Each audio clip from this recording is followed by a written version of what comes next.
लंका दहन की कहानी त्रेता में नहीं बनी। लंका दहन की कहानी राम के जन्म से पहले बन गई थी कि पार्वती बोली भोले से मुझे ऐसा महल बना देना। पार्वती बोली भोले से मुझे ऐसा महल बना देना। कैसा कि जो भी देखे वो ये बोले क्या कहना भाई क्या कहना। जो भी देखे क्या कहना। अच्छा एक बात बताओ, एक सवाल का जवाब आप दो। जब दो बराबर टक्कर की औरतें मिलती है कहीं, बराबर टक्कर वाली, और अगर वो आधा घंटा साथ बैठ जाए, उसके बाद सबसे बड़ा नुकसान किसका होता है? बहुत आसान जवाब है। हाँ भाई भगवत भोगियों, दो टक्कर की औरतें अगर आपस में मिल जाएं किसी पार्टी में, शादी ब्याह में, और आधा घंटा साथ बिता लें, उसके बाद घर आने के बाद सबसे बड़ी प्रॉब्लम किसकी होती है? फंसता आदमी है। बात समझिएगा, मैं आपको वही ला रहा हूं भाई।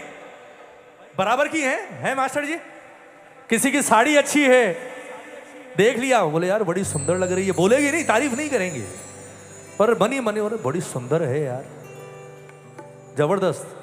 उसके बाद खुद नहीं पूछेगी, कोई दूसरी होगी ना, बोले काम करा पूछ क्या इसको कहां से ली।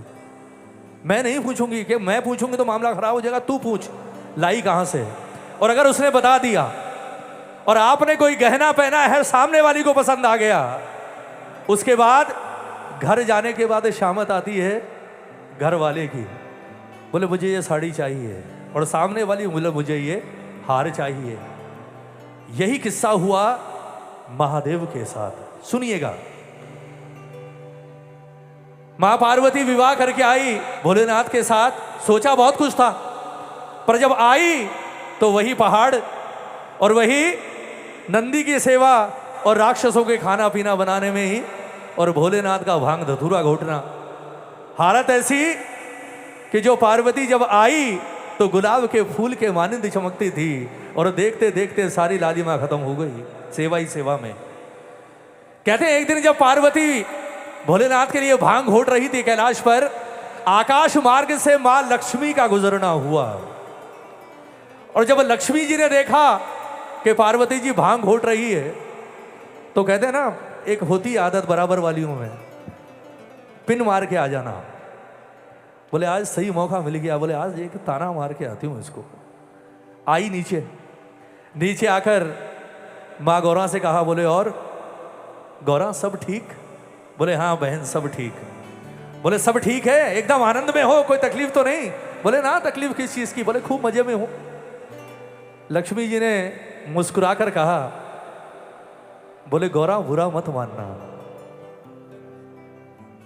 तेरी जुबान कुछ और कह रही है पर तेरा चेहरा कुछ और कह रहा है। तू कह रही है खुश हूं, पर एक बार अपनी हालत देख, तुझे देखकर कोई कह सकता है कि तू खुश है? सुनना, एक बार अपनी ओर देख और एक बार मेरी ओर देख। मैं लक्ष्मी विष्णु की पत्नी संसार के ऐसे ऐसे महलों में रहती हूं जिसकी तू कल्पना नहीं कर सकती। ऐसे ऐसे व्यंजन खाती हूं जो शायद तूने कभी देखे नहीं होंगे। बुरा मत मानना गौरा, जब तेरे विवाह में आई थी बड़ी खुश थी, लेकिन आज तेरी हालत देखकर मुझे बहुत बुरा लग रहा है। वो तो कहकर चली गई, पर कहते हैं ना औरत जीवन में सब कुछ बर्दाश्त कर सकती है, सब कुछ, लेकिन कोई भी औरत किसी और औरत का मारा हुआ ताना बर्दाश्त नहीं कर सकती, और वो भी बराबर वाली। समझ गई? कभी बर्दाश्त नहीं करेगी अगर बराबर वाली औरत कोई ताना मार गई।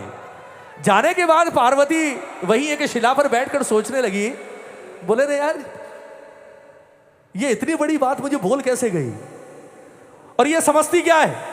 अगर ये विष्णु की पटरानी है तो मैं भी देवादिदेव महादेव की पत्नी हूं। वो महादेव जिसका नाम भगवान विष्णु 2400 घंटे रटते रहते हैं, उसकी पटरानी हूं, मैं भी कोई मामूली नहीं हूं।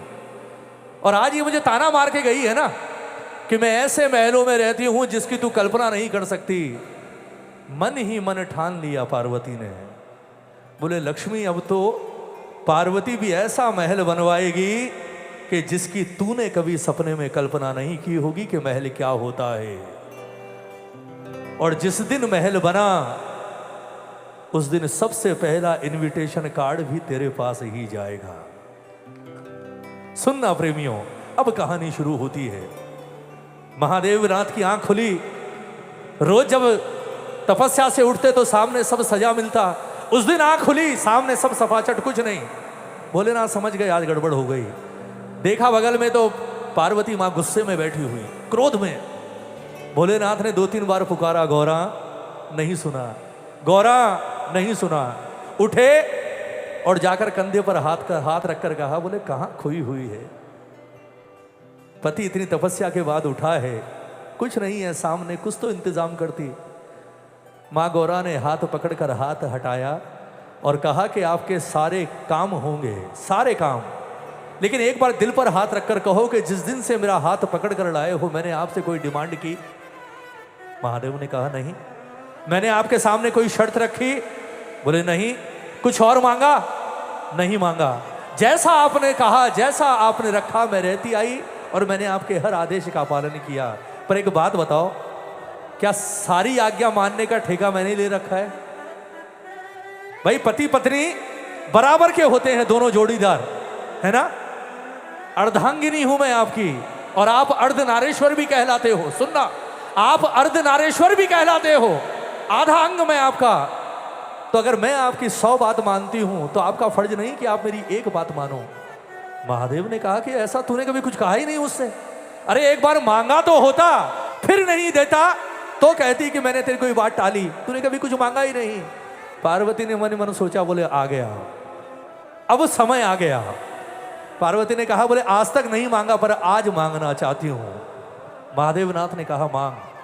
पार्वती ने कहा ऐसे नहीं, वचन दो, वचन दो कि जो मांगूंगी वो मिलेगा, और अगर नहीं मिला महादेव तो उसके बाद, आज के बाद मैं यहां नहीं रहूंगी, मैं जा रही हूं वापस। भोलेनाथ ने कहा कि तू मांग, वचन देता हूं जो मांगेगी वो मिलेगा। उस वक्त पार्वती ने कहा, बोले भोलेनाथ मुझे कुछ नहीं चाहिए आपसे, लेकिन अगर दे सकते हो तो सिर्फ एक काम कर दो। कौन सा? कि पार्वती बोली भोले से, मुझे ऐसा महल बना देना कि बस जो भी देखे वो ये बोले क्या कहना भाई, हो जो भी देखे वो ये बोले।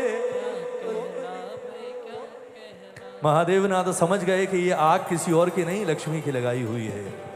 1 मिनट में समझ गए, त्रिकालदर्शी हैं वो, क्या छुपा है उनसे। लेकिन क्या जिद थी पार्वती की, क्या कहा भोलेनाथ ने, और उसके बाद क्या हुआ, एक एक शब्द सुनिएगा। लोग कहते हैं ना मुझे ये मिल जाए वो मिल जाए। एक बात याद रखना, अगर कोई चीज आपकी किस्मत में नहीं है ना, वो मिलने के बाद भी आपसे छिन जाएगी साहब, वो रह नहीं सकती। और इसका जीता जागता सबूत ये भजन है। एक एक शब्द सुनना इस भजन का, मिलकर कह दो एक बार।